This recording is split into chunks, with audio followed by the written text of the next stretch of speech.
અરે સોનું, દરવાજો બંધ કરી દે, હું જરા કમલા બહેનજીના ઘેર થઈને આવું છું. એમની દીકરી લગ્ન પછી પહેલીવાર પિયર આવી છે, જરા એના હાલચાલ પૂછી આવું. અને હા, મેં અથાણા માટે જે લાલ મરચા ધોઈને સૂકવવા મૂક્યા છે એમાં જરા મસાલો ભરી દેજે. 2 દિવસ પછી રાગીણી આવવાની છે, એને મરચાનું અથાણું બહુ ભાવે છે, પોતાની સાથે લેતી જશે. સોનુના સાસુએ તેને અવાજ લગાવીને કહ્યું, જી માજી કહીને તેણે દરવાજો બંધ કરી દીધો. આજે સવારથી જ સોનુના માથામાં ખૂબ દુખાવો થઈ રહ્યો હતો. તે વિચારી રહી હતી કે બધું કામ પતાવીને થોડીવાર આરામ કરી લઈશ, પણ હવે જો સૂઈ જઈશ તો ઊંઘ આવી જશે અને પછી અથાણું રહી જશે. આ વિચારીને તે મરચા લઈને બેસી ગઈ. સોનુના લગ્નને હજી 1 વર્ષ જ થયું હતું કહેવા માટે તો ઘરમાં તેના પતિ સંદીપ, સાસુજી, નાની નણંદ કંચન અને દિયર સુશીલ મળીને કુલ 5 લોકો જ હતા. પણ બધાની ખાવા પીવાની પસંદ અને સમય અલગ અલગ હોવાને કારણે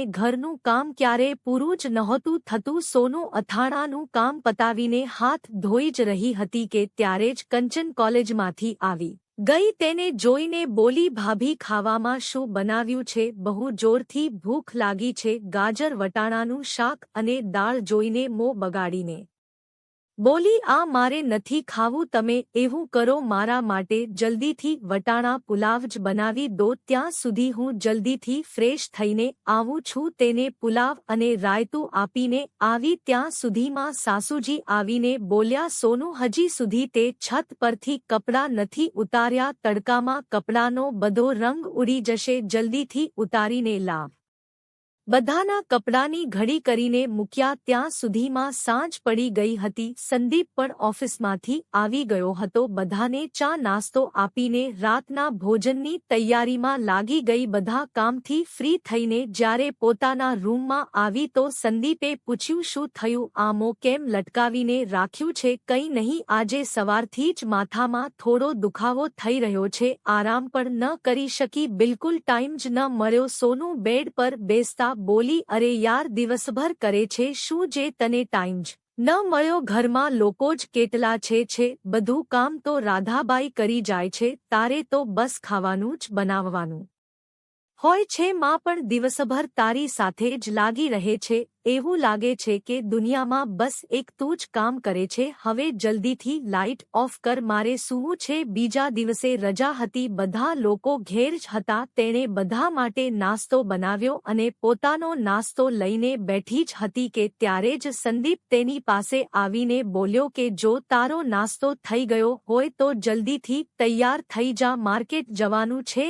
રાગીણી દીદી આટલા દિવસો પછી આવી રહ્યા છે, કંઈક ખાવા પીવાનો સામાન લઈ આવીએ. તે કંઈ બોલી શકે એ પહેલા જ માજી બોલ્યા, હજી કેટલું બધું ઘરનું કામ પડ્યું છે, ખાવાનું પણ બનાવવાનું છે, તું એકલો જ જતો રહે, આ જઈને શું કરશે? પછી કંઈક વિચારીને બોલ્યા, અચ્છા ઠીક છે, દાળ શાક બનાવી દે, રોટલી રાધા બનાવી દેશે. રાગીણી દીદી તેના લગ્ન પછી પહેલીવાર આવી રહ્યા હતા. બધાની સાથે સાથે સોનુ પણ રાગીણીના આવવાની રાહ જોઈ રહી હતી. રાગીણી દીદી હમણાં આવવાના જ હતા. સંદીપ તેમને લેવા માટે સ્ટેશન ગયો હતો. સોનુ પણ નહાઈને પોતાના રૂમમાં આવી જ હતી કે ત્યારે જ બહાર થી આવતા અવાજને સાંભળીને સમજી ગઈ કે દીદી આવી ગયા છે. ત્યારે જ સોનુ બહાર આવી. તેને જોઈને રાગીણી બોલી, અરે સોનુ, તને શું થઈ ગયું છે? લગ્નના સમયે કેટલી રોનક હતી તારા ચહેરા પર, હવે કેટલી નબળી લાગી રહી છે. લાગે છે કે માં હવે બિલકુલ ધ્યાન નથી રાખતી મારી ભાભીનું. અરે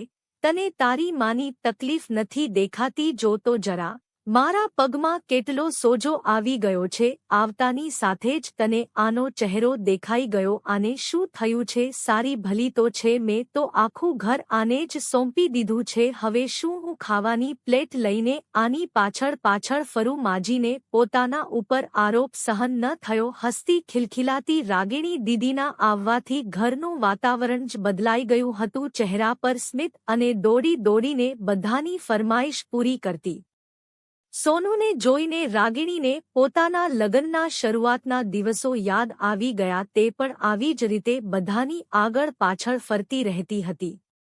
બધા અહીં વાતો કરી રહ્યા છે અને સોનુ ક્યારની રસોડામાં એકલી લાગેલી છે. હું જઈને એને થોડી મદદ કરી દઉં છું કહીને જેવી રાગિણી ઊભી થવા ગઈ માએ એનો હાથ પકડીને એને બેસાડી દીધી. અરે થોડીવાર તારી માની પાસે પણ બેસી જા. તારા સાસરે તો કામ કરે જ છે, કેટલા દિવસ પછી આવી છે, હવે તો થોડો આરામ કરી લે. એને આ બધી આદત થઈ ગઈ છે, એ બધું કરી લેશે. માજીએ બેદરકારીથી કહ્યું, માં મને અહીં આવે 2 દિવસ થઈ ગયા છે, જોઈ રહી છું.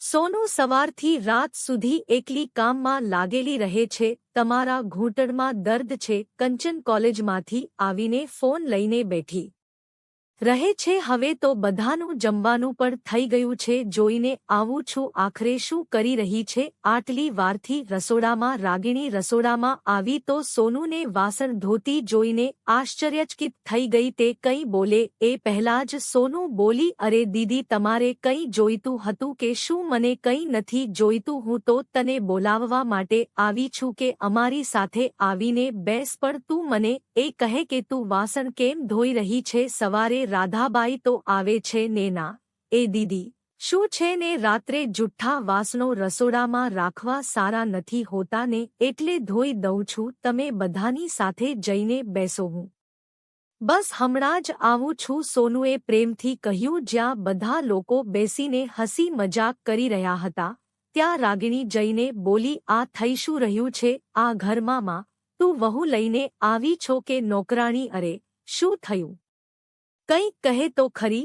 મેં કોને નોકરાણી બનાવી દીધી છે? માં, જેટલા લોકો છે એટલી જાતનો તમારા ઘરમાં નાસ્તો અને ખાવાનું બને છે, ઢગલાબંધ વાસણ ગંદા થાય છે, ખાવાનું કામ જ શું ઓછું હતું કે હવે ઘરની વહુ જ રાત્રે એકલી વાસણ સાફ કરશે? અરે ઘરનું કામ કરવાથી કોઈ નોકરાણી બની જાય છે કે શું? આ બધું મેં પણ તો કર્યું છે. તે જમાનામાં તો સફાઈ અને વાસણ પણ જાતે જ કરવા પડતા હતા. હું તમારા ચારેયનું ધ્યાન પણ રાખતી હતી અને ઘરનું બધું કામ પણ કરતી હતી. તમને તો યાદ જ હશે કે તમારી દાદી બસ બેસીને હુકમ ચલાવતી હતી, તો પછી તમને તમારી વહુનો દર્દ વધુ સમજમાં આવવો જોઈતો હતો ને?